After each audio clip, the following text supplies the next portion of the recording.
Ladies and gentlemen, welcome aboard the Wright Flyer. As always, this is your captain, Randy Wright speaking, and I'd like to take this opportunity to personally thank you for choosing to fly over the friendly airwaves with us here at our state-of-the-art radio program, Radio Aviation Excellence, the Wright Flyer. Now, ladies and gentlemen, without any further ado, let's go ahead and delve into the topic which I've slated to be the cornerstone for today's program because it's a big one, an important one, particularly in this bizarre and wild political atmosphere that we find ourselves in at the present juncture. Joe Rogan has managed to find himself in the middle of another political pitfire, a fire of just epic proportions, and he is right in the middle of the attention of the graduates of Pavlov's School of Journalism for the salivating legacy media. And it's just become quite apparent and clear that they loathe and despise him, that they hate everything that he stands for because they view him as a direct threat to themselves. We know that the Biden administration has already come forth complaining to the salivating legacy media, stating that it's too bad that there's just so much misinformation out there and that Joe Biden feels that his poll numbers are collapsing, that he's not doing well, and that the world is collapsing all around him, or at least that's how they're feeling about it. But it's rather bizarre to see that the timing on everything that's come out with respect to Rogan is rather suspect. Whether you've got those great Mensavics, the great doctors, who were mostly PhDs, attempting to apply pressure on the COOF mandate nonsense and COOF misinformation nonsense they were trying to say that Joe Rogan was peddling on his podcast, to the washed-up hippie singers coming forth and singing that old commie chorale, the International, in joining the effort to have Rogan silenced and to destroy free speech, even though it was freedom of expression and freedom of speech that allowed them to make their careers. We also had Elvira come out and call her fans trash in direct response to this. It's all nonsense. But did you ever stop to think that the timing of some of this is strange? We know that Spotify was easygoing with coming up and saying, you know, Joe, you gotta now put on this little warning label because it might hurt some Karen's feelings.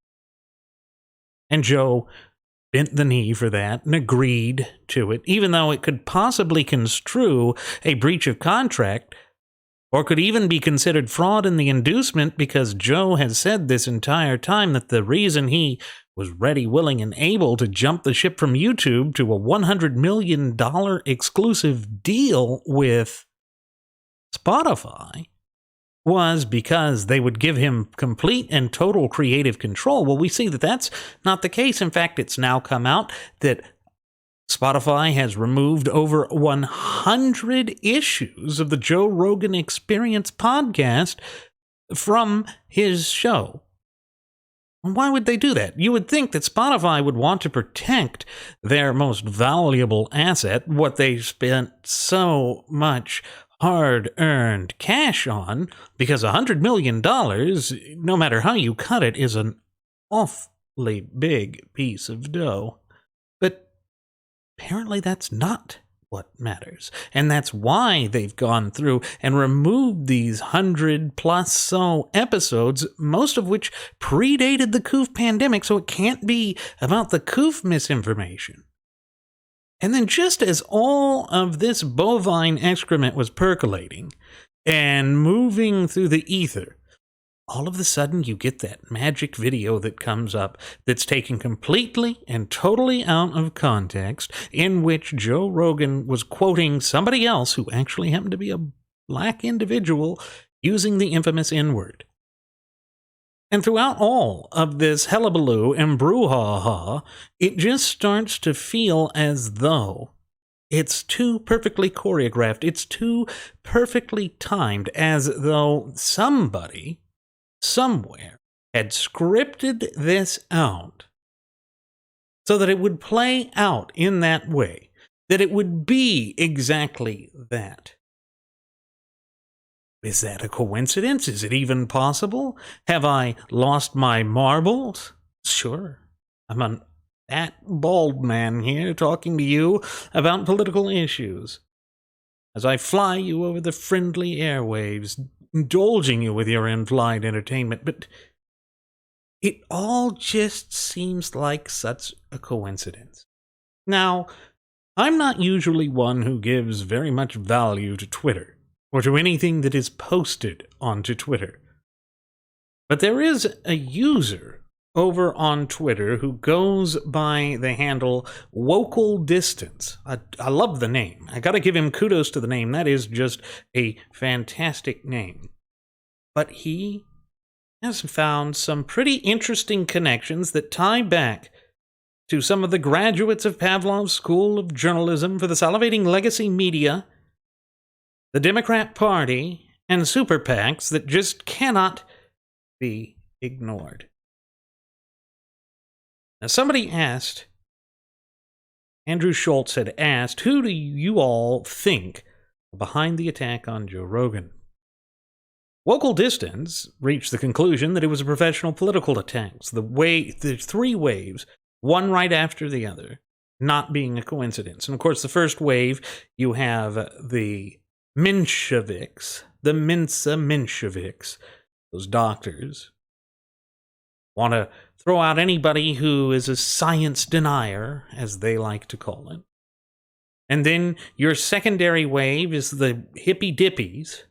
And then your third wave is this video that came out. Now, he did a little bit of digging, and here's where it starts to get really interesting. The video compilation of Rogan saying the N-word was dropped by PatriotPicks 6 days ago. And PatriotPicks is a group that is partnered with another group called MediasTouch. Now, who is MediasTouch? They are a professional political organization. In fact, they are a Super-Pac run by three brothers who have interesting connections. MediasTouch, run by the three brothers here. Look at those wonderful, progressive three brothers that we see. They are Brett, who was the former media manager for Ellen DeGenerate, Ben, and Jordan. Ben is the other interesting one, because Ben, litigator and a civil rights attorney who represented Colin Kaepernick. Now, that's real interesting, because as we all know, Colin Kaepernick was one of the social justice warriors that got all of this wokeness crap started in the first place. Kneeling for the national anthem, the betrayal of national unity, and the attacks on our country's well-established history, they all tie into that attack. And his attorney, one of the ones who you remember trying to call the NFL being slaveholders, basically making the comparison that they themselves were no different than the plantation slaveholders of the antebellum period. It's ridiculous, but that's him. That's him. Dear sweet Ben, 35. These brothers are also the son of Kenny Masilas, who represented P. Diddy, Lady Gaga, and the Lizzo brothers.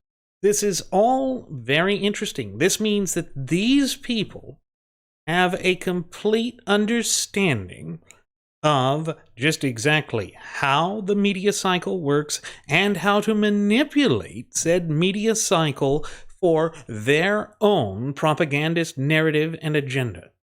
And when you tie this into the Biden administration sending his own little press gnome out there with Jen Psaki, it starts to make sense when they sat there and said, hey, Spotify and all of you other social media outlets, you need to double down on your efforts to clean up the house and to make sure that there's no misinformation here, because there's a lot of misinformation and Joe Biden's looking unpopular.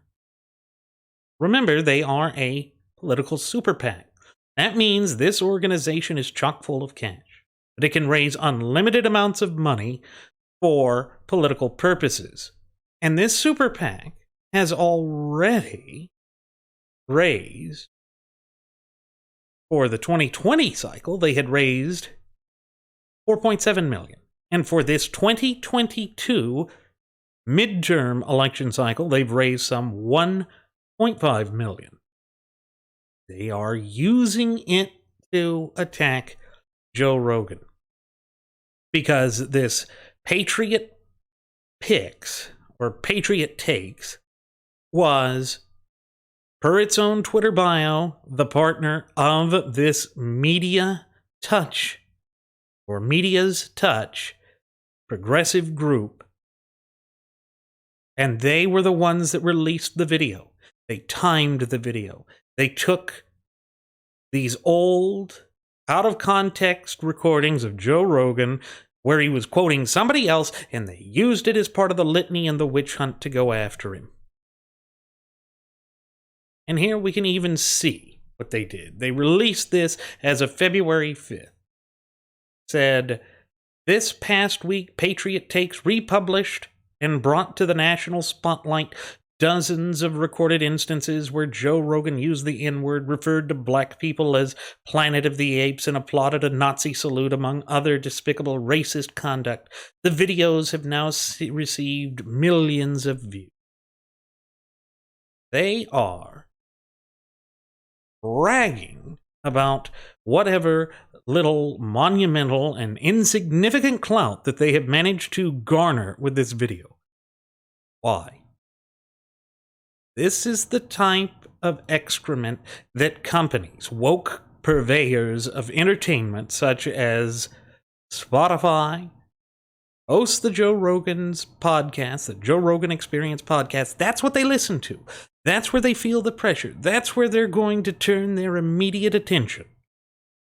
And so that is how they are trying to add pressure with those other two waves, with the Mincevich, wonderful little doctors there, clutching their pearls before swine, and then the hippy-dippy international singers doing their nonsense.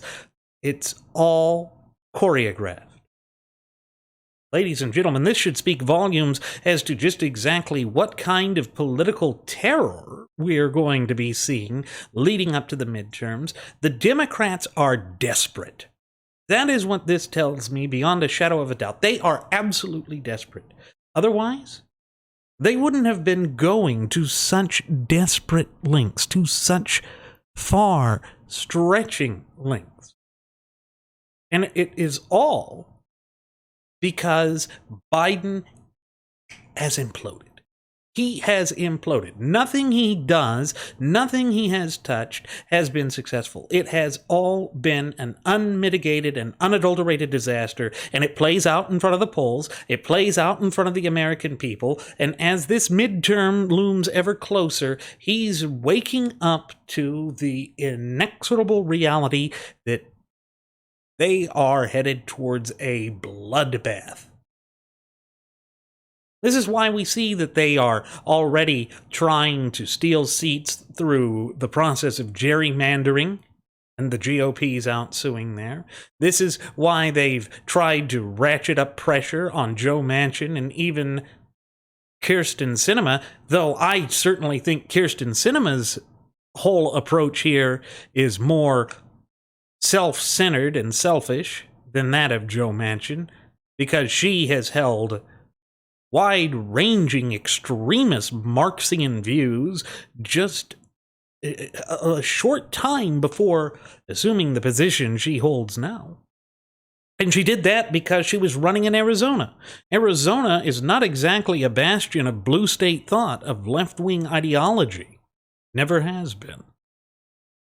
So this is where we find ourselves. We find ourselves in the midst of all of this, and we have this group that is looking to flex its muscles to become a new power.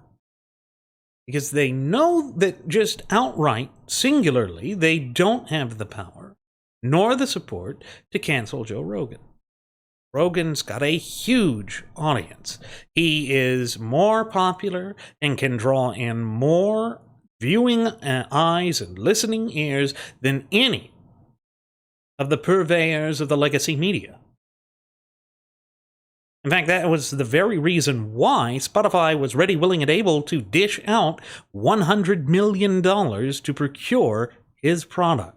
Now, they've been nerfing it ever since, moving those 100-plus episodes, moving in that timeline and in that steady direction, and it was all because they have their own initiative.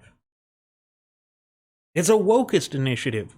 It's to basically force all of us in incremental fashion to bend the knee and to prostrate ourselves in abject humiliation before this wokeist mob. But they wanted to do it on their own terms. And so, because that wasn't moving fast enough for Joe Biden, who has found himself in such a deleterious and detrimental position, he had to send his minion out there with Jen Psaki, his press gnome, and he himself has had to sit there and say that misinformation is the greatest hurdle, obstacle, and adversity that his administration's facing. It's all a bunch of malarkey. It's all designed to try and strengthen him, which is utterly from a position of desperation and weakness. There is nothing strong about the position that Biden is holding right now. But when it goes back to what I had started this whole episode about, it's seeming very, very, very interesting that Joe Rogan was having these very conveniently timed waves of attacks and seeming coordinated and seeming as though it was perfectly scripted, as though it was some sort of a goddamn soap opera. That's what it is. That's what it is. And we have these three little brothers over there, like the three little pigs, Jordan, Ben, and Brett, doing all they can to answer the call of the Biden administration. You see, ladies and gentlemen, this is exactly the reason why it is so important that we stay involved and that we stay on top of this. Because as we get ever closer to those looming midterm elections that are slated for November of this year, the Democrats are going to feel the pressure. It's going to get harder and harder and harder. And therefore, they are going to feel a need to try and branch out and do whatever they can to silence their opposition. That is their goal. It's everything to them. And they have shown it. The evidence is there, and Wocal Distance has done a grave service for us all. Liberty-loving people in all corners of this country need to be alarmed about this. Because if there's anything that we can see from all of the efforts, whether it be their effort to paint the narrative of the January 6th incident as being some sort of insurrection, which it certainly was not, just to how, like right now in Canada, they are attempting to paint the Freedom Convoy of 2022 as some sort of an insurrection as well, that is all part of a false narrative. The very false narrative that they are trying to foist upon us. And we can see from this paper trail that They are working in tandem and in cahoots with each other to attempt to force this. Therefore, with that said, ladies and gentlemen, we have to pay attention. Thank you for choosing to fly over the Wright Flyer, ladies and gentlemen. I hope to see you again next time. Please do take care. Round.